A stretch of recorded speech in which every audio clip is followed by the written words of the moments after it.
Hi friends, welcome back. चौथा नहीं तीसरा देश बना भारत हैं। चौथा नहीं तीसरा देश बना Bharat. India becomes third largest economy in terms of PPP $17 trillion. चलो देखें। ये पीपीपी को लोग देखते नहीं है, बट ठीक है। Purchase power parity sure. Okay, कहीं पे तो 3 नंबर आए। मैं तो कहती हूँ एक एटीट्यूड होता है देखने का कि भैया अच्छा इसमें आए हैं उसमें, जैसे हम कई बार बोल देते हैं ना कि भैया जीडीपी में ही तो आए हैं, जीडीपी पर कैपिटा वाले में आओ तो बात होती है। सबसे तो इम्पोर्टेंट वो तो जीडीपी है, पर कैपिटा है, वो तो है, नॉमिनल जीडीपी उसके बाद पर आपको ये भी सोचना चाहिए कि पहले हमारी रैंकिंग क्या होती थी, उसके मुकाबले में चौथे पे आना, तीसरे पे आना बहुत बड़ी बात है। और जीडीपी पर कैपिटा जो मूव कर रहा है वो भी मूव कर रहा है, ऊपर जा रहा है, मगर बहुत स्लो स्पीड से जा रहा है। चलो वीडियो शुरू करते हैं। वीडियो शुरू करने से पहले अगर आप चैनल पर नए हो और आपने अभी तक सब्सक्राइब नहीं किया तो जल्दी से पहले सब्सक्राइब के बटन और बेल आइकन को क्लिक कर लो ताकि आपको हमारे सारे न्यू वीडियोस के नोटिफिकेशन मिल जाएं जैसे हम अपलोड करें। अगर आपको वीडियो पसंद आता है प्लीज लाइक एंड शेयर। चलिए शुरू करते हैं। तो अगर मैं आपसे कहूं कि भारत दुनिया की तीसरी सबसे बड़ी इकोनॉमी वाला देश है, जिसमें पहले नंबर पर चीन, दूसरे नंबर पर यूनाइटेड स्टेट ऑफ अमेरिका और तीसरे नंबर पर हमारा देश भारत, तो आप हमसे कहेंगे कि आप तो बिल्कुल पूरा झूठ बोल रहे हैं। लेकिन दोस्तों, मैं आपको बता दूं कि मैं कोई मजाक नहीं कर रहा हूं, बल्कि यह बात सच है कि इस समय भारत दुनिया की तीसरी सबसे बड़ी इकोनॉमी वाला देश है।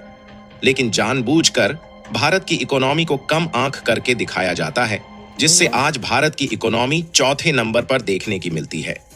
क्योंकि आप लोगों को अभी तक यही मालूम है कि भारत की अर्थव्यवस्था ज्यादा से ज्यादा $4.1 ट्रिलियन की ही है।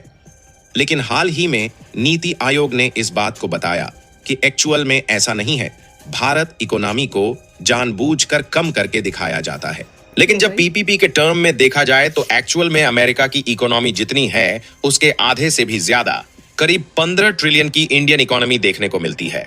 और इस हिसाब से भारत दुनिया की तीसरी सबसे बड़ी इकोनॉमी है।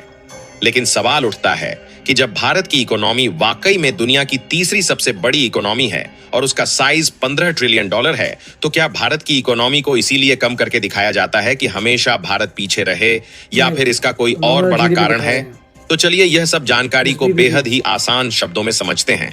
लेकिन भारत के तीसरी इकोनॉमी बनने की खुशखबरी हम आपके लिए लाए हैं, जिसे शायद ही आपने पहले सुना हो। उसके आगे बढ़ने से पहले इस वीडियो को लाइक करके चैनल को सब्सक्राइब कर लीजिए, क्योंकि आपके लिए तो 1 सेकंड का काम है, लेकिन इससे हमारी काफी बड़ी मदद होती है। देखिए, हर चीज के देखने के 2 नजरिया और अलग अलग पहलू होते हैं।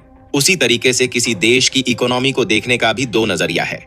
लेकिन आप जानकर एक बार के लिए सोचने पर मजबूर हो जाएंगे कि जिस नजरिए से देखने पर भारत की इकोनॉमी दुनिया की तीसरी सबसे बड़ी इकोनॉमी दिखाई देती है, लेकिन इस नजरिए को अक्सर नजरअंदाज किया जाता है। और खासकर वे बड़े बड़े देश इस नजरिए को नजरअंदाज करवा देते हैं, जो देश पहले वाले नजरिया से टॉप इकोनॉमी वाले देश है। लेकिन अब धीरे धीरे नजरिया बदल रहा है और किसी देश की इकोनॉमी को देखने का भी दूसरा वाला नजरिया अपनाया जा रहा है। और क्योंकि दूसरे नजरिए से देखने पर भारत दुनिया की चौथी नहीं बल्कि तीसरी सबसे बड़ी इकोनॉमी दिखाई देता है, इसीलिए भारत का नीति आयोग अब लोगों के नजरिया को बदलने में जुट चुका है ताकि भारत दुनिया की तीसरी सबसे बड़ी इकोनॉमी दिखाई दे। लेकिन फिलहाल में पहला वाला तरीका किस तरीके से भारत को चौथे नंबर पर दिखाने के लिए अपनाया जाता है, इस बात का अंदाजा आप इसी बात से लगा सकते हैं कि जब आप गूगल करेंगे तो आपको मिलेगा कि भारत चौथे नंबर पर है। अब यहीं से शुरू होती है वो कहानी जो कागज और जमीन के बीच का फर्क बताती है। ये कहानी है भारत की नॉमिनल जीडीपी और पीपीपी जीडीपी की। ये कहानी है भारत की उस छुपी हुई ताकत की जिसे दुनिया अब धीरे धीरे पहचानने लगी है। दरअसल जीडीपी यानी ग्रोस डोमेस्टिक प्रोडक्ट कहने का मतलब किसी देश के अंदर साल भर में जो चीजें और सेवाएं पैदा हुई उनका कुल मूल्य कितना था। लेकिन जब इसे मापा जाता है तो 2 तरीके होते हैं। पहला है नॉमिनल जीडीपी। इसमें जीडीपी को डॉलर के मुकाबले गिना जाता है, जैसे कोई प्राइस टैग लगाना। और दूसरा है पीपीपी जीडीपी यानी परचेसिंग पावर पैरिटी। इसमें देखा जाता है कि उस देश में पैसा असल में कितना काम करता है। मान लीजिए आपके पास $500 हैं। दिल्ली में इससे आप 2 लोगों का खाना खिला सकते हैं, लेकिन अमेरिका में $6 यानी लगभग $500 में शायद एक कॉफी ही मिले। तो पीपीपी जीडीपी यही बताता है कि आपके पैसे की असली ताकत कितनी है। और इसी वजह से भारत पीपीपी के हिसाब से तीसरे नंबर पर है, क्योंकि जब नॉमिनल जीडीपी के हिसाब से देखा जाए तो पहले नंबर पर यूनाइटेड स्टेट्स ऑफ अमेरिका है, जहां इसकी इकोनॉमी का साइज 30.5 ट्रिलियन डॉलर है। PPP वहीं में है नॉमिनल क्या? जीडीपी के हिसाब से दुनिया की दूसरी सबसे बड़ी इकोनॉमी वाला देश चीन है, जहां उनकी इकोनॉमी का साइज 19 ट्रिलियन डॉलर से ज्यादा है। ठीक इसी तरीके से जर्मनी की Nominal इकोनॉमी है। 4.7 में ट्रिलियन तो डॉलर के नंबर साथ वन साथ नंबर तीसरी सबसे बड़ी चाइना, अर्थव्यवस्था है। चाइना, तो वहीं इस समय China Bharat ahead। 4.18 trillion dollar की नॉमिनल जीडीपी के साथ दुनिया की चौथी सबसे बड़ी इकोनॉमी वाला देश माना जाता है, जबकि पीपीपी जीडीपी यानी कि परचेसिंग पावर पैरिटी के टर्म में देखा जाए यूनाइटेड चीन स्टेट की कैसे हो गया इकोनॉमी बच्चों? 39 ट्रिलियन डॉलर और यूनाइटेड स्टेट की इकोनॉमी कैसे हो गया? 30 ट्रिलियन डॉलर, तो यूनाइटेड वहीं स्टेट्स भारत कैसे की टूटे इकोनॉमी हुए का हैं? साइज क्योंकि 17 PPP में ट्रिलियन चाइना डॉलर ज्यादा से है। भी नहीं, ऊपर पर देखने को हम मिलता है। क्यों नीचे और इस हैं बात को यूनाइटेड खुद स्टेट्स से? भारत की नीति आयोग ने ओ अपने यार, बयान अभी में तो कहा ठीक है है। कि जब पीपीपी के नजरिया से देखा जाए तो भारत की इकोनॉमी 15 ट्रिलियन से भी ज्यादा है, जो कि अमेरिका की आधी से भी ज्यादा है, जबकि जापान और जर्मनी जो भारत के आगे आगे कूदते रहते हैं वह इस हिसाब से पीछे चले जाते हैं। यानी अगर आप जमीन की हकीकत में देखें तो भारत अब भी सबसे बड़ी ताकतों में से एक है। अमेरिका और चीन के बाद हमारा नंबर आता है, लेकिन बहुत लोग सिर्फ नॉमिनल जीडीपी देख लेते हैं और कहते हैं भारत अभी पीछे है। पर असलियत में अगर आप बाजार में जाएं, किराना खरीदें या कोई सर्विस लें तो भारत में चीजें सस्ती हैं, इसीलिए हमारा पैसा ज्यादा चलता है। और इसी बात को पीपीपी यानी परचेसिंग पावर पैरिटी बताता है। और भारत की इकोनॉमी सिर्फ नंबरों की कहानी नहीं है, ये कहानी है 14 करोड़ सपनों की, क्योंकि भारत में 65% से ज्यादा आबादी 35 साल से कम उम्र की है। इतनी युवा जनसंख्या अमेरिका या यूरोप के पास नहीं है। साथ ही भारत ने यूपीआई जैसे पेमेंट सिस्टम से दुनिया को चौंका दिया। आज हर महीने 1200 करोड़ से ज्यादा ट्रांजैक्शन सिर्फ यूपीआई से होते हैं।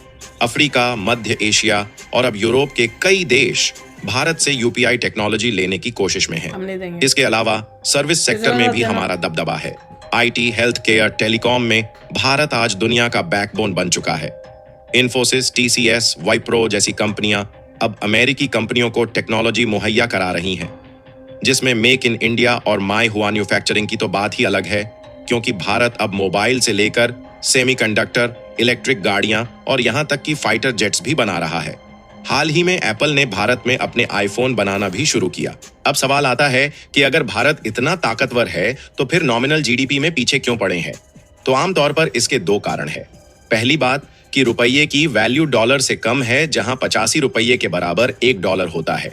इसलिए जब हम अपनी जीडीपी को डॉलर में बदलते हैं तो वैल्यू कम दिखती है। और दूसरा कारण यह है कि भारत में चीजें सस्ती हैं। 1 किलो चावल अमेरिका में $2 का मिलेगा, जबकि भारत में 40 रुपये में यानी लगभग आधे डॉलर में मिल जाता है। यही वजह है कि नॉमिनल में हम थोड़े एक पीछे आम हैं, 80 रुपये पर का असलियत में मिलेगा, हमारा सस्ता से पैसा सस्ता। बहुत ताकतवर है। लेकिन सबकी नजरें इसी नॉमिनल जीडीपी पर ही जाती हैं, इसलिए भारत ये कोशिश कर रहा है कि हम अपनी नॉमिनल जीडीपी भी बढ़ा पाए, ताकि विदेश की कंपनियां भी भारत से अट्रैक्ट हों और बाहर के इन्वेस्टर भी भारत में पैसा ज्यादा से ज्यादा निवेश करें। आपको बता दें कि भारत की सरकार और पॉलिसी मेकर्स इस फर्क को खत्म करने के लिए दिन रात मेहनत कर रहे हैं। और भारत की बढ़ती हुई रफ्तार के हिसाब से बड़ी बड़ी इकोनॉमिक एजेंसियां इस बात का दावा ठोक रही हैं कि जब भारत को आजाद हुए 1 शताब्दी पूरा होगा और साल 2048 आएगा तो भारत दुनिया की दूसरी सबसे बड़ी इकोनॉमी होगा और पहले नंबर पर अमेरिका नहीं बल्कि चीन होगा।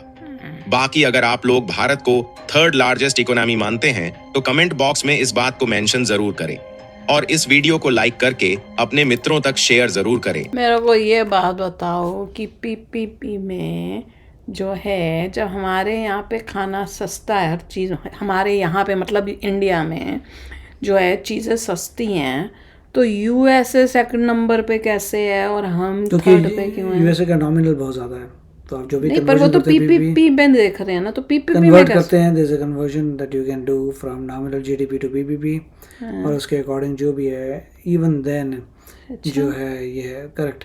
बट द पॉइंट देखिए, जीडीपी से और पीपीपी से, नॉमिनल जीडीपी पीपीपी से नहीं होता, परचेजिंग पर कैपिटा से होता है। वो सबसे क्रिटिकल है जो जनता बताना नहीं चाहती है आपको। तो GDP per capita is the key, जिसे पता लगता है कि इंडिविजुअल इंसान कितना अमीर है उस कंट्री में।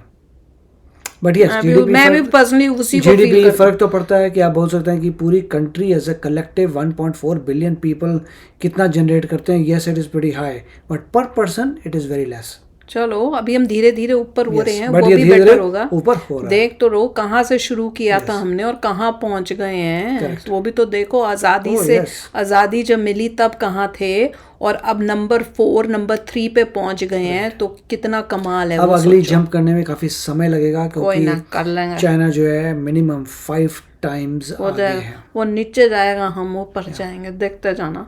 तो चलो यार, आप भी शेयर करना अपने थॉट्स। चलते हैं, मिलेंगे नेक्स्ट वीडियो में बहुत ही जल्द। Till then take care and bye bye. तो अगर आप मेरे इस चैनल पे नए हो तो जल्दी से सब्सक्राइब के बटन को हिट करो और बेल आइकन को क्लिक करो, ताकि आपको मेरा जब नया वीडियो मैं लगाऊं आपको उसके बारे में जल्दी से पता चल जाए।